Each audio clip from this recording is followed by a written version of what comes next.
Welcome back, Southwest Florida, to a night of enchantment here at Florida Gulf Coast University. We're so pleased to have Yvette Rugaska Guhuma from Rwanda. She's the keynote speaker here tonight, all the way down from where, Yvette?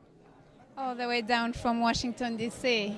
Okay, first of all, tell us, what are you doing? What is your primary mission in Washington, D.C. or here in the States? I'm a Rwandan diplomat. I'm a second counselor at the Embassy of Rwanda. Tell us, how did you first hear about this event tonight, and what was the process of getting you to come down to be our keynote speaker? Well, the invitation came from the African Network of Southwest Florida, and all the credit should go to Dr. Peter Diuwen, who worked tirelessly with me to ensure that I joined the community, and I'm really so delighted to be here tonight. Now, we have this event every year. It's a big event, and the crowd is filing in. It's going to be a lot of people here. We're going to have some great African culture. And so we're delighted to have you here in Southwest Florida. How long have you been here? A day or so, and how have you enjoyed it so far, our great weather down here?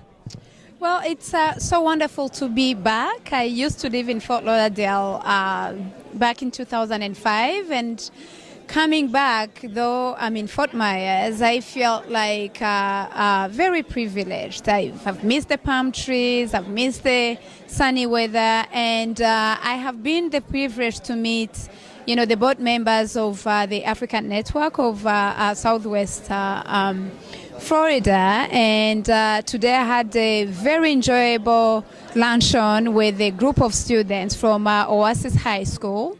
And I also met April Freeman, who, as you might know, was a candidate. She ran for the congresswoman seat.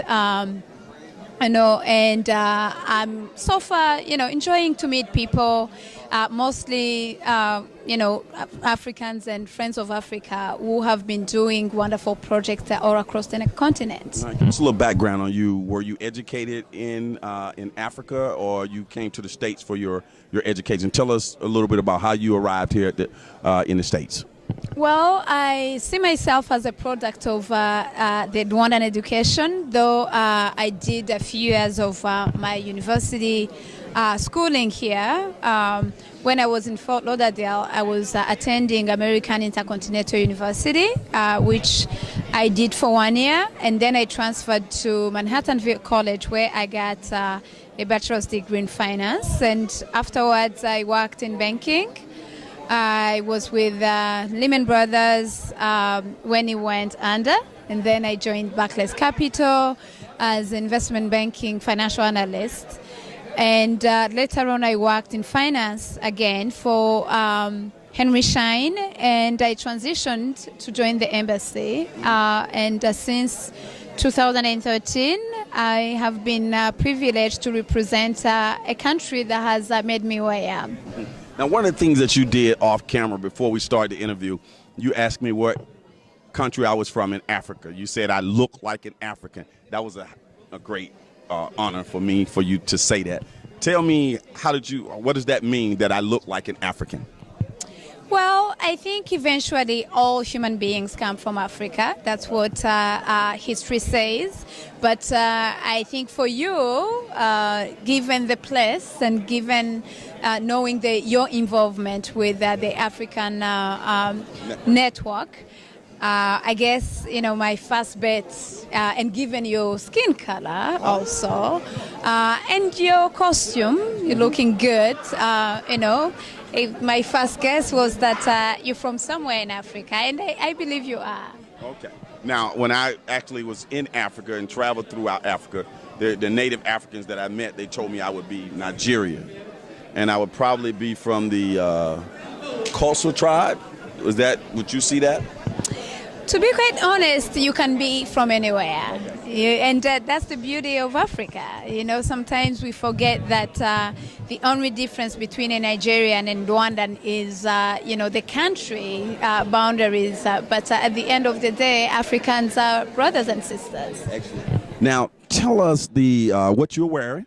Let's get a shot of this. This is very impressive. Is that some kind of African material?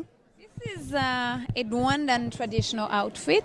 It's called umushanana, and it's very similar to Indian saris. Have to say, though we have adopted it as a traditional outfit, it's I'm gonna say maybe the modern Rwandan traditional outfit, if you know what that means. But if you go to Rwanda, if you attend any Rwandan wedding, Rwandan event, this is what you're more likely to see. Now, you seem like you could be a queen or something. Are you some queen or something? Well, no, I'm not. Although Rwanda, going back, as late as 1959, Rwanda was still ruled by a king. But we became a democracy. We have been a democratic country since 1962.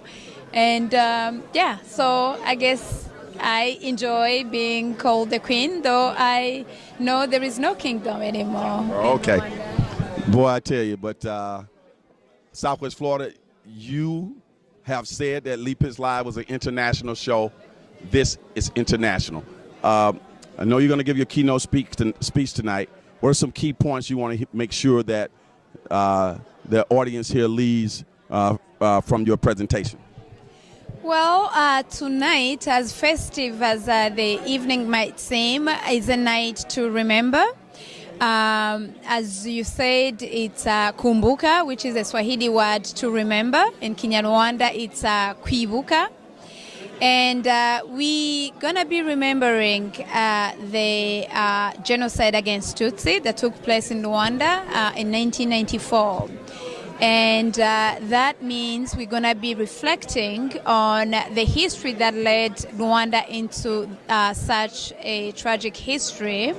We're going to be remembering the more than 1 million people that lost their lives primarily because of their ethnicity. But it's also the time to reflect on the journey that Rwanda has embarked on since 1994. There is so much to celebrate in terms of, the recovery. I'm talking about psychological healing. I'm talking about, political, social, and economic transformation that has really brought Rwanda from the ashes of genocide to becoming one of the top 10 growing economies in the world, to become a country whose female are leading the world in terms of women empowerment. And I'm privileged because that's why I am who I am. We're going to celebrate a country whose youth really has found a place where they feel like they're an integral part of the country. But of course, we can't just limit ourselves to Rwanda. We're also going to look at, the role of Rwanda as in terms of influencing, Africa and the future of Africa. Rwanda, one of the achievements that we have recorded has been serving in so many countries as a part of the UN peacekeeping mission. We have been in Sudan, we have been in Mali, we have been in Libya, we are in Central African Republic, we are still in South Sudan, we are in Haiti, and all that is because we believe we have suffered from the negligence of the international community in 1994, and the only way we can make sure that our past remains in the past is to ensure that we do our homework and we contribute in the best way we can to make sure that our neighborhood is safe and is safer than it has ever been. Outstanding. Well, we're so delighted to have you here in Southwest Florida. I want to personally extend the key to Southwest Florida to you and all that you've done and will do, and certainly been a pleasure having you here on Lee Pitts Live. We're looking forward to your presentation. Thank you so very much, and I look forward to working with you tonight. Okay. Thank you. We'll be right back.